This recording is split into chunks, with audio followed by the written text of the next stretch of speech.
if you do not have electricity per se, you are not really considered poor because that is not the only source of lighting. You could maybe have candles, you could have a kerosene lamp, you could have solar.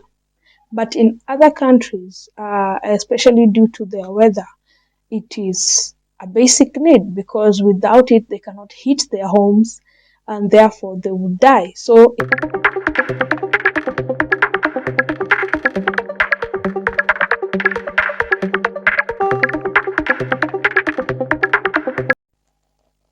hello viewers, welcome back to my channel.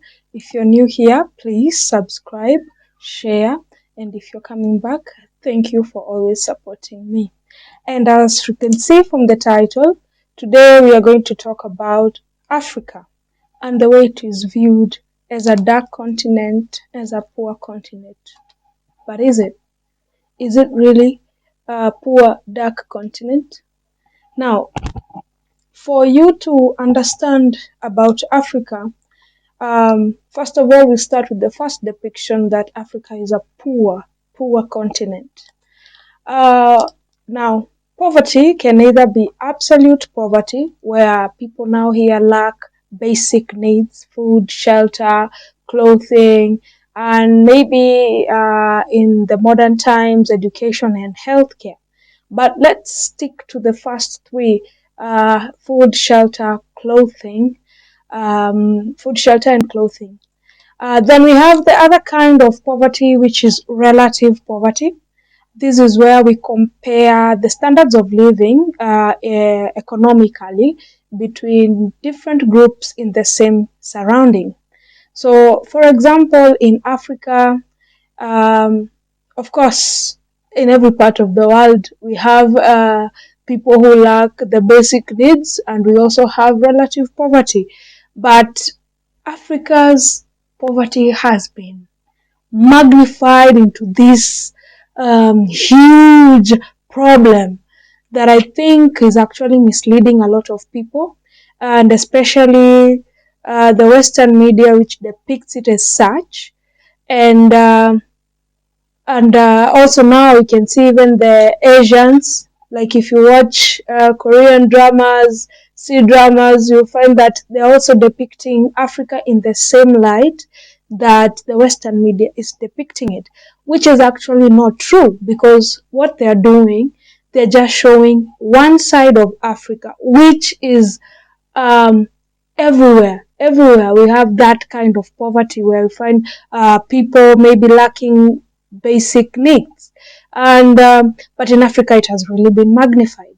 Now, coming back to Africa, and I'm going to use my country, Kenya, as an example, and it may be a representation of other African countries as well as other third world countries.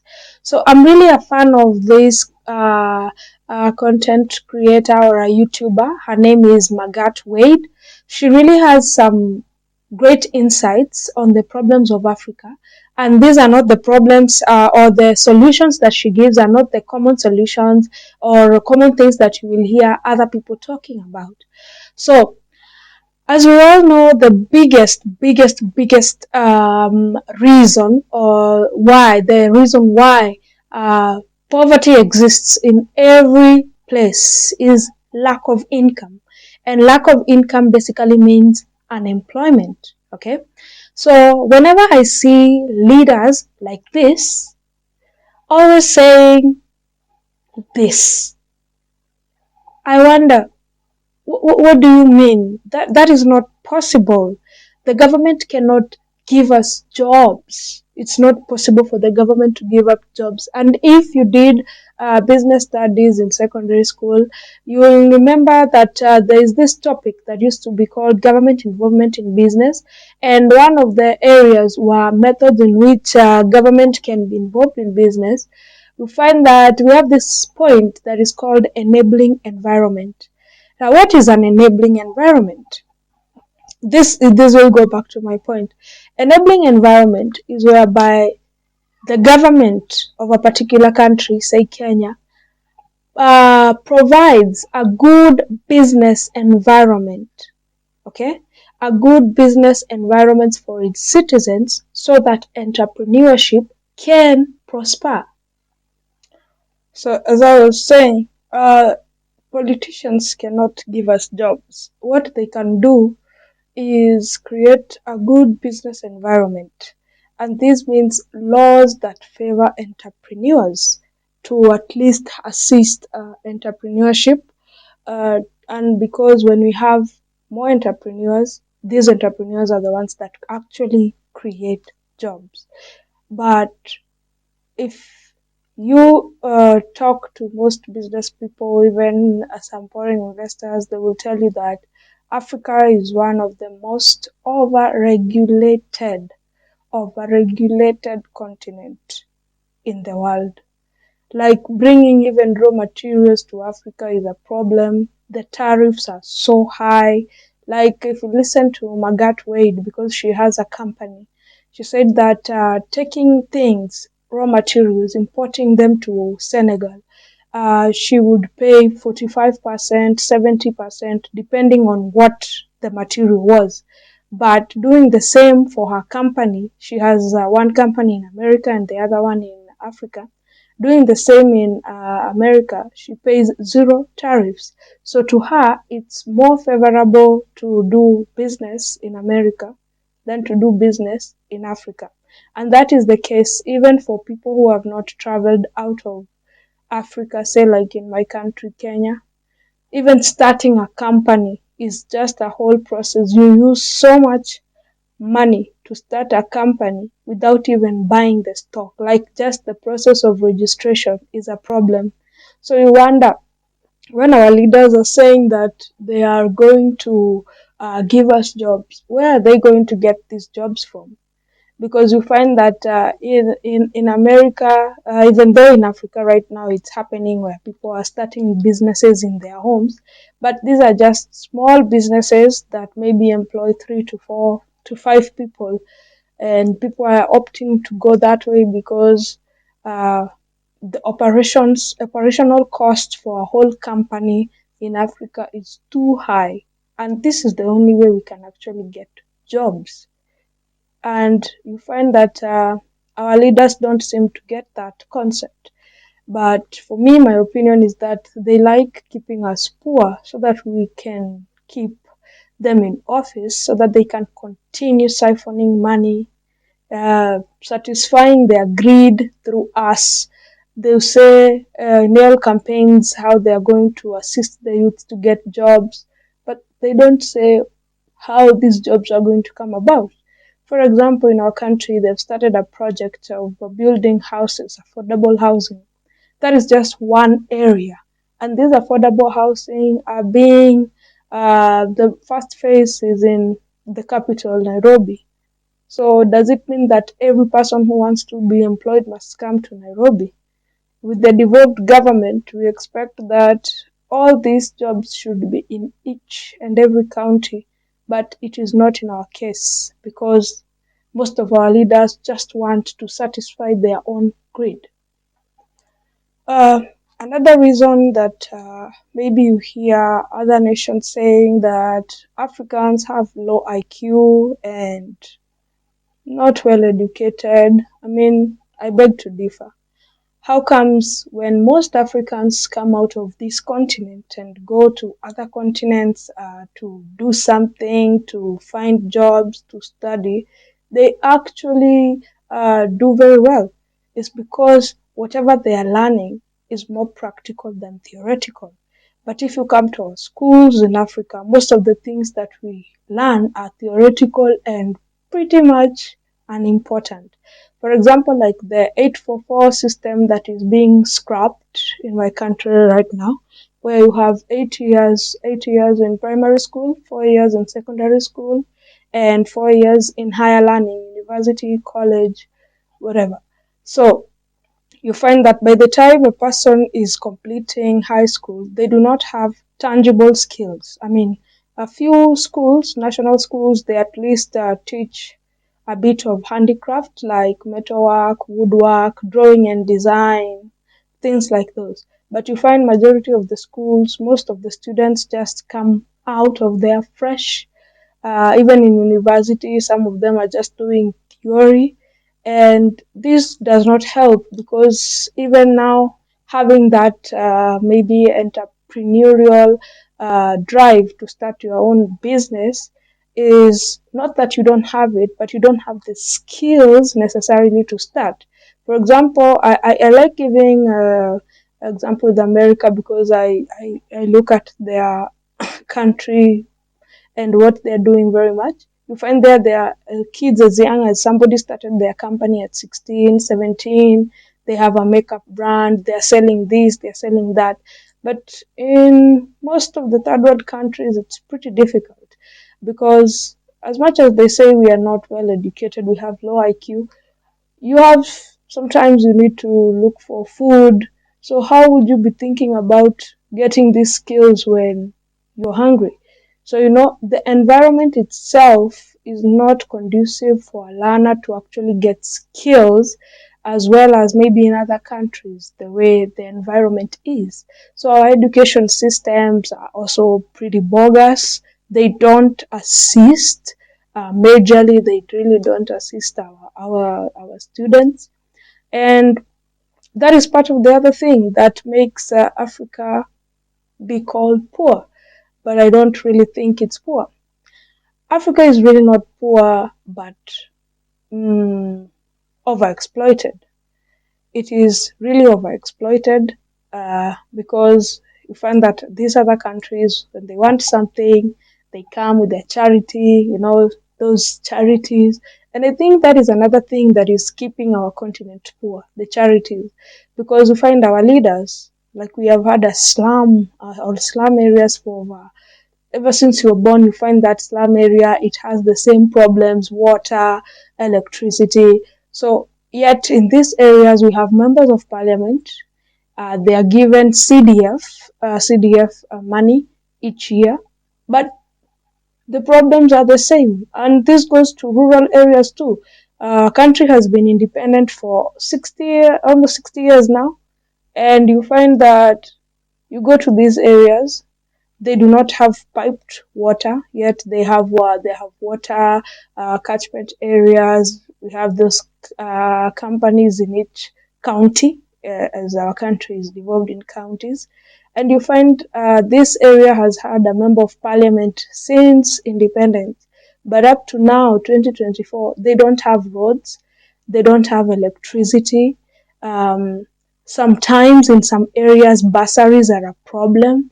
So you wonder, where does all this CDF money go to?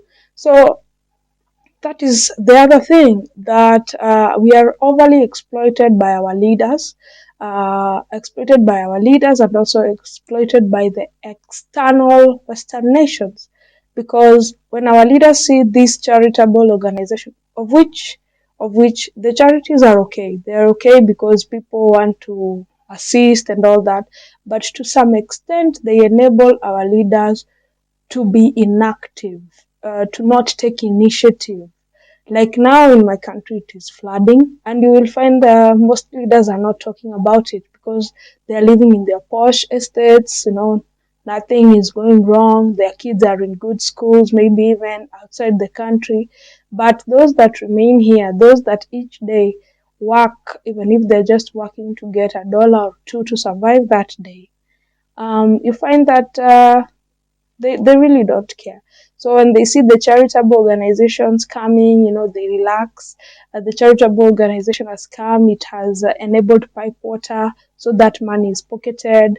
This organization has come and started a school, so they're not going to, do anything about it. They're not going to maybe go to the school and see if they need some other things. Like now, that is like, check, I can get that money, check, I can get that money. So our leaders do not really have that initiative of assisting or making our country better for future generations. In my country and in most African countries, the number one easiest way to get rich, apart from being a thief, is being a politician, or, which I will talk in my next video, opening a church. Those are the easiest way you can get rich. Either you're illegal, you're a politician, or you are a man of the clock.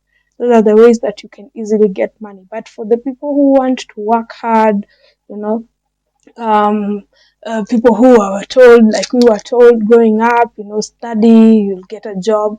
Majority of them don't have jobs, and this is just because our leaders do not want to take that initiative and make sure that our education or skills, because not everybody is academically gifted, but even skills are still education.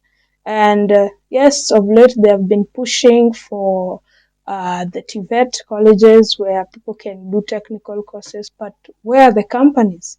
If you push for the TVET companies, for the TVET courses to be taken, but you are not giving entrepreneurs a good environment to start the businesses so that these people that are coming from these TVET courses can start, grow their skills, and maybe open their own companies. How is that even going to assist this problem of poverty? And so those are some of those that I feel that maybe the government can work on to ensure that poverty, in the sense that it is in third world countries, is at least reduced, if not at all eradicated. But then again, I also think that the way poverty is defined in our third world countries is very different from the way it is defined in other countries. For example, I see that in my country, for example, if you do not have electricity per se, you are not really considered poor because that is not the only source of lighting. You could maybe have candles, you could have a kerosene lamp, you could have solar. But in other countries, especially due to their weather, it is a basic need because without it, they cannot heat their homes and therefore they would die. So, in that sense, in Western and maybe some Asian countries, they require that. It is a basic need to them because without it, they will die. But when you come to this other side, it is not really a basic need. Once you're done with your cooking of the night, you just sleep with your blankets, and that's it. If you look like in America, you find that somebody can be so poor that they live in their car, and that is considered poverty there. When you come to this side, having a car itself is an achievement. So how can you be poor and still have a car? It's impossible. Here, mostly not being poor is mostly not having a house, having a place to live in, and having food. Education, yeah, in the modern times, but it's still not that big of a deal compared to a house and food. In Western countries, having medical insurance is a necessity, and if you do not have that, you'll be considered poor. Here, we don't have that. It is not necessary for you to, like, mandatory to have health insurance. If you can afford it, well and good. If you can't, you just go to hospital and pay cash. That's it. So you see, the way people see poverty is very different. For example, I see that people have embraced this thing they're calling permaculture, where you have your small homestead, you're planting your own vegetables, food, things like that. You have an outdoor kitchen. Now, to other people, that seems like a whole new culture. But here, that is how people live. That is how majority of the people live. They have a garden, they have their own food growing. But you'll find this person. Now, this is where we come to the next type of poverty, which is relative poverty. This is where we are comparing the social groups, the standards of living. So you'll find that this person may be considered poor in another country, but here they're actually doing very well because they own land, they can plant their own food, they have a shelter. So it's very different. And to go to the next thing, dark. I think the Western media thrives on showing Africa the way they want to show it because they'll show you those slums, those villages, the very remote villages. But as you are watching all these things that they show, I can assure you there's so many people in Africa who have lived or born in the cities. They've never even seen a lion, apart from in the zoo. They've never, like those wild animals, the way they depict them, like we go hunting them to take us to school, we cross our ways by boats, that kind of thing. It's actually not true. They just show you one side. Just like in America, they show us the good side, the pretty side, the rich, those sides, but they won't show us the other side where we have a huge number of homelessness. We have huge levels of drug addiction and things like that. We have high levels of poverty, people sleeping outside, sleeping in their homes, people getting food stamps. You see, here, you work to eat. If you don't work, you don't get to eat. And I think when you're looking at these things, even if you have never traveled outside your continent, say America, say Europe, say Asia, we have the internet. I mean, you cannot not travel and also be ignorant at the same time. These are things that you can Google. Now, those people that come here and they're showing you all that side of Africa, how people are poor. We're not saying they are not people who are lacking, but poverty should be defined according to regions, because that kid, you will go to that remote village and you see these kids are really suffering. They look like, they don't they're not well kept according to your standards, but you'll find this kid is really happy. They go home, they have a home. They may not have, maybe where they get water is far, but according to that place, that is not poverty per se. It is just poverty according to your definition. So when these people come, this comes back to my issue. They say it is, the dark, poor continent. But why don't they show you the hotels where they live once they land, or where they stay once they land at JKIA? Why don't they show you that? Why don't they show you the restaurants that they go to eat and have their meetings before they go to those slums? Because they want the narrative to stay.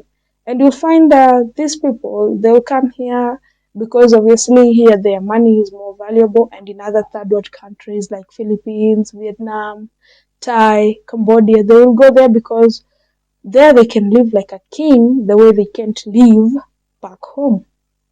So you see, poverty should be defined according to different regions. If you can get the basic needs, I don't think you are absolutely poor, but you can be relative compared to other people.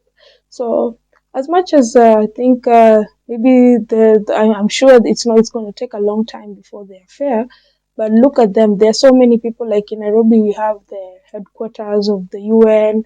We have the ambassadors, the consulates of different countries. Those people come here every year in, year out. So if that is the case, would they be coming? Why don't they show you those places that they live, there they stay, where they eat? So you see, there's a bit of biasness. And Africa is really not that um, poor. What I can say is that Africa is not really underdeveloped, but it is very, very much overexploited. You can see the Congo, the moment they find any minerals, there is a war. What does that tell you? That somebody else wants to benefit from that. So we are really overexploited by foreigners, by leaders. But again, if our leaders were strong, like maybe countries like Singapore, I really like Singapore and Korea in Asia, because those countries, even though right now they may be having their own challenges, their own problems, they have been able to rise from the ashes. South Korea being colonized by Japan, is now among the G20, among those countries that are powerful in the world. Singapore is richer than Britain, a country that colonizes it. So I think we as the people have power in our hands to vote for the right leaders and continue changing the narrative about us being poor. And also our leaders, they need to take a firm stand into changing. And this comes from us. We vote for good leaders, and then these leaders are actually going to come up with reforms that are going to assist us, to assist our country, and so that not every youth in each generation is just being told, we'll give you work for the next 30 years. We should take these matters into our own hands, because people in third world countries are very, very, very hardworking. Very, very hardworking. Like in my country, even with the problems, people still wake up in the morning to go to work. They still wake up and build the economy despite the leaders embezzling and being greedy, taking all the money. They still wake up every day to go to work. So this tells you that if we had good leadership, then maybe even the policies would benefit us. So, yeah, that is all I have for you today. This is my first video coming back, and I hope to see you in the next one. Bye.